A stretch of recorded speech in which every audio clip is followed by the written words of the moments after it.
नमस्कार. जागतिक महिला दिनानिमित्त अप्रतिम सुंदर कविता. कवितेचे नाव आहे ती म्हणजे एक अस्तित्व. कधी प्रेमळ आई होऊन घराला घरपण देते, कधी लाडकी बहीण होऊन मायेचा ओलावा देते, कधी पत्नीच्या रूपात अर्धांगिनीची साथ असते, तर कधी लेकीच्या रूपात आनंदाची पहाट असते. तिच्या कष्टाला सीमा नाही ना तिच्या त्यागाला अंत.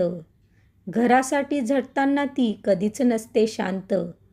आकाशाला गवसणी घालण्याची जिद्द तिच्या मनी. संकटाशी लढताना ती ठरते खरी रणरागिनी. तिच्या हसण्याने फुलते घराचे सुंदर नंदनवन. तिच्या धैर्याने उभे राहते खंबीर आयुष्याचे मन. शक्ती आहे ती, भक्ती आहे ती प्रेमाची मूर्ती. आज वंदन करतो तिला, जिची दाही दिशांना कीर्ती. धन्यवाद.